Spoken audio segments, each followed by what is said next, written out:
a guy sued successfully. I forget which SSRI it was, but he sued it for turning him gay.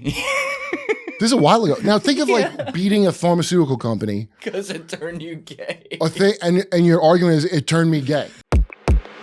The people that know are the help, right? So what are prostitutes, forced or willing? They're the help, the sexual help. So they know all that shit. So you get all the upstairs, downstairs information from them. And I believe every single thing she says about George H.W. Bush. What does she say about George H.W. Bush? He's a psychopath. Yeah, but specifically. I got on Audible, the book. So here's what people don't get, because Jimmy, I do Jimmy Dore show, right? So he had John Kiriakou on, who's very interesting. You had John Kiriakou on. I've had him on 4 times. So John, the first time he came on, and I didn't know he had worked for Sacha Cohen too. Right. I think I'm a Dictator. Yeah, you work with him on the Dictator, or maybe it was Bruno actually. I think it was Bruno. It was Bruno. Yeah. It might have been both of them, but Bruno for sure. Because he's got the story about when they were trying to kill Sacha and because he's dressed like a gay. Anyway. So we were doing that. Who's that guy, Routh, that the second Trump shooter? Oh, the dude that just tried to kill himself in court with the pen? Yes. That's called Omega Programming, by the way. If you Omega Programming? Yeah, they have them broken down. By the way. John told you this? Kiriakou? No, I just know this, and I was talking about it when John was on. Interesting. John knows about all kinds of crazy shit, but he doesn't. Now, a lot of these people too, they're like workaholic, like they're trained to not think about this. Yeah. The big picture. Do you know what I mean? Even if they have up close seen it, what it is, you'd be shocked at what people don't know or look into. And also they probably never would through not trying part of a thing, because you're just not going to do it because it's a lot to deal with. You're already dealing with the shit that you know you did. Right. And now like you got to earn a living after you're on the bad side of your Intel. Can you imagine? Like, I would be very nervous if I was him if I went to jail because I like pissed off. See no evil, speak no evil kind of thing. Like, it doesn't involve me, so I'm not going to look at that. I don't think John's like that. He didn't come off like that to me, but he didn't know about Monarch. But here's something I didn't know about Monarch. What is Monarch for people out there who don't know? It's part of MK Ultra and all that other shit, but it's been disclosed. NSA archives. I have a link to it. Can we pull that up? Here, wait, I'll give you a link to it. So I just found this out. Where's my phone? Oh, that's right. We had this Dr. Juliet who was in it. Yeah. So a bunch of people were in it. Dude, hundreds of people were in that. That like victims.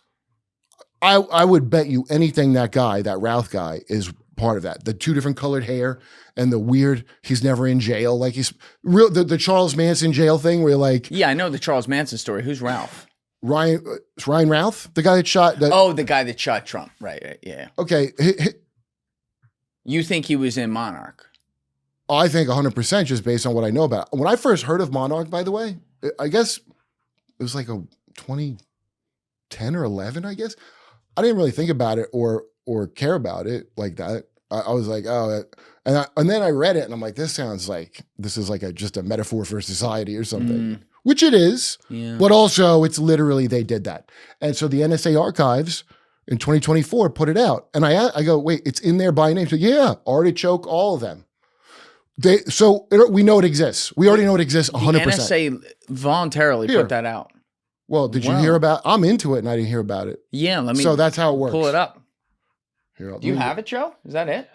No, that's an article about it. That's an article about it. What does the title say? Documents reveal just how crazy the CIA's MK Ultra mind control program really was. This is from the Daily Caller in 2024, it looks like. A new collection of over 1,200 documents. You scroll down a little bit deep, sorry. Detailing the Central Intelligence Agency's infamous mind control program, MK Ultra, was published by the NSA and ProQuest on Monday. The collection was announced 50 years after Seymour Hersh's New York Times investigation illuminated the program's abuses, according to the archive. It was also published 70 years after the U.S. pharmaceutical manufacturer Eli Lilly and Co. became the CIA's primary source of the psychoactive drug LSD, the archive added. The MK Ultra project was conducted in the 1950s, and most of the original records were destroyed by CIA Director Richard Helms and head of the technical services staff of CIA's chemical division, Sidney Gottlieb, who's a real rabbit hole.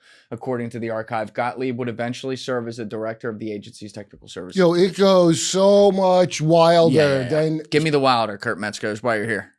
Oh, well, so I first became aware of it from my friend Emma's podcast because she has these people on. And by the way, lots of people, because GATE was such, I was in that. I don't remember anything bad about it or anything. It was in just GATE? Yeah, Gifted and Talented. Gifted and Talented Education. It was called, or GATE. Right. Or Gateway. Yeah, got it. Okay. It was called Gateway in one. I don't know if it was when we lived in North Carolina, it was called Gateway, or if it was in Jersey. But one was Gifted and Talented, one was called Gateway, and it just meant like smart classes. I know I was in it at some point. I don't remember anything else about it, good or bad, other than the pink drink people would talk about, which is fluoride. It was just fluoride. Oh, that's nice. Yeah. I don't know if you're supposed to just drink fluoride. I don't know why you would drink it, but they were telling you as a kid you had to put it on your teeth. Well, I don't think we spit it out. I think we drank it, but I don't know. Probably. I mean, you're like 4. You drink this thing that tastes like bubble gum. I wasn't 4. I was old enough. Whatever. I'm not saying anything happened to me in this specifically because I don't. Maybe it's just really boring. But I asked friends of mine that were in it, and I get bizarre answers. It's a lot of private contractors, like all of our fine things we execute here. So my one friend who's from College, Texas, was in it, and she said she had to go to another room. They had another side room, like an auxiliary building or something that all the kids go in, and they all get in a hot air balloon basket, like a big hot air balloon basket, and then there was like a screen and a projector, and it was just like them flying over Italy, I guess, and that's what she remembers of it. Yeah, that's. Did it go dark after that or something? That's all she remembered of it. Yeah, so I'm like, I didn't know what in the. That's not what I thought I would hear anyway. Well, here's what it is, by the way. Probably some remote viewing bullshit. My guess, if I had to guess what it is now, it's probably they're trying to see something with remote viewing. And they're trying to tap in. They did all that shit, and they still do. Dude, did you have that Hamilton kid on? No. Hamilton Morris, I did not. I keep saying kid like I'm so Jersey Shore, dude. You know that kid? I know who he is. Yeah, he's a good kid. I think he's like your age. Yeah, well, so I was watching him talk about John Lilly. That's the Dolphin House guy. Oh, okay. Where they're trying to see if they could teach a dolphin to speak English with hand jobs. Listen, I could have told them, my English doesn't get better when I get a hand job. Julie, I make dolphin sounds. I don't know how Todd's holding it in over there. Todd can't be associated with this. Don't bring Todd into this. Hey, listen, Todd's got great art. We'll put that. He did my Derp with Kerp animation, the Schoolhouse Rock thing. No shit. That was you? From Todd. Yeah. Good shit. Is that how you guys know each other? I know. No, I know Todd from George, my animation. We all went to animation school. Oh, okay. Like 20 years ago. Very cool. And then, should I not bring up your record or so? Is it okay? So I don't want to. Me and George work together. Todd's running for office soon, so he can't be seen here, dude. He's gonna run with you on the ticket. He can't be seen with vaccine denier. I didn't deny it, dude. I said the COVID one. I got COVID. I'm not denying it. God. Aren't we past that at this point? I feel like people. I would have thought that, but we tell that to fat people that work at the airport. Yeah. I would have thought that, but tell it to a random skinny gingers, or if you're a fat that works at the airport. I don't know if they made an announcement. You got to still wear a mask forever. Oh, right. I don't understand it. The mask you'll never see people worked, in their cars still doing it. Just so you know, the masks have never. Masks are for surgery. Yeah. Every nurse and a bunch of doctors who weren't directly paid off like a bounty per head, giving you shit that you didn't need, maybe. Dude, the masks are for surgery so they don't spit in your wounds and kill you. Right. But the virus could get through that easily. That never did anything. Yeah. So now people still wear it because they found out they had pretty eyes, I guess, during the pandemic. Or they wanted to cover the fucking beak. Louis is like, I like masks. People have pretty eyes. Yeah. Yeah. But covers up the beak too. Well, especially if you're neurotic and you're from one of them houses. Like, I don't know how you grew up, but when I lived in New York, like I knew so many fucking people. I knew like 3 people, dude, that said they were the first person ever to be given Prozac. Ugh. Yeah, Prozac's all over, man. Well, I know, but this SSRIs. is like the SSRI thing is like these are the early adopters of that. We're in New York. We're neurotic. Like they all look like Woody Allen. These people. Well, that's not good. When did that really become a thing? Like when did SSRIs explode? Was that the early 2000s? Yeah, probably. Yeah, that's when a doctor gave me samples of Paxil. I remember. I think I didn't just like out of his pocket. I think I didn't have insurance or something, and I was getting panic attacks like fucking crazy, like these horrendous panic attacks. Is like a long time. Yeah, take a pill, put that on it. Yeah, and so it did like even me. I mean, it does do that, but it made me like it's not like I could not sexually dysfunction, but like I didn't even want to be functional sexually. Right. I was like 20 fucking 2. I'm like, okay, now sure I'm alive, but why? So I stopped. But a lot of people are on them. They're not good. They're school. Hard. I call them school shooter pills. I'm so glad you said that. Yeah. Because that's the thing no one ever wants to talk about when these fucking crazies go into a school and do this stuff. Every fucking time they're on why some do you think they wouldn't SSRI. Want to talk about that? Because it sells. Dude, a guy sued successfully. I forget which SSRI it was, but he sued it for turning him gay. This is a while ago. Now think of like beating a pharmaceutical company because it turned you gay. A thing, and your argument is it turned me gay. when I tried to sue iPhone, that didn't work. They told me it was my own gayness. In fact, imagine winning that though. And so, can we pull up that lawsuit? Also, Deep's already got it. Parkinson's patient wins lawsuit over gay sex addiction. This is from November 2012. I cannot stop. He was in France. A Frenchman who claimed a Parkinson's drug turned him into a gambling and gay sex addict has been awarded 197,000 euros in damages.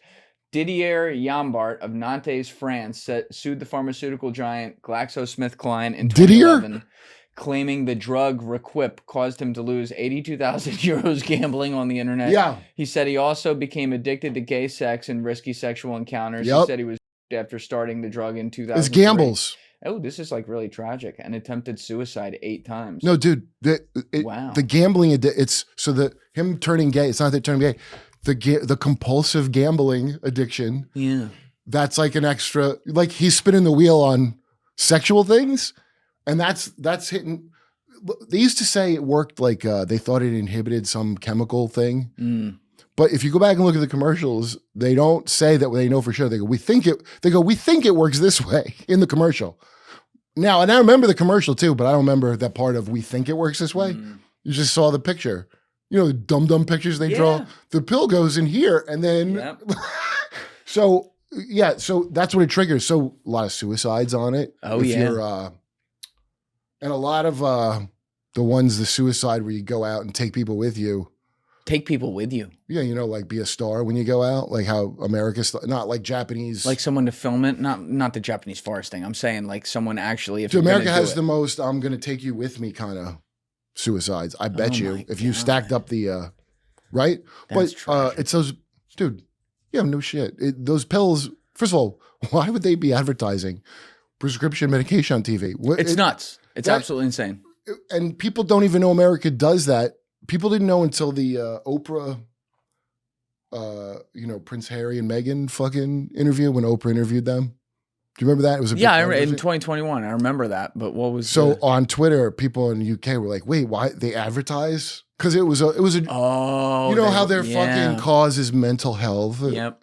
Whose fucking causes mental health? Well, that's an advertise. It's a sponsorship for fucking brain pills. So they cut away from Oprah going, and they're like, brought to you by brain pills. Yeah. And so all these people in countries where that's not allowed were like, that's fucking crazy. Not New Zealand, because it's just us in New Zealand. Yeah, us in New Zealand. But I like on the elliptical in the mornings, I'll see it's on mute. So I will see the ads come on in between. Like I'll usually have on like ESPN or something like that. And literally every ad is some kind of fucking pill with people dancing through fields while they're going through all the things that can fucking happen to you. Yeah, right. And I'm like, of course. I mean, I already knew this, but when you see it every day and are actually looking for it, you're like, this is programming, dude. Yeah, right. So that, by the way, that's what Monarch is. Thank you guys for checking out this clip. If you haven't already subscribed, please subscribe and hit the like button on this video. It is a huge, huge help. And if you'd like to check out this clip's full podcast episode, that link is in the description below or right here. And finally, you can follow me on Instagram and X by using the links in my description below.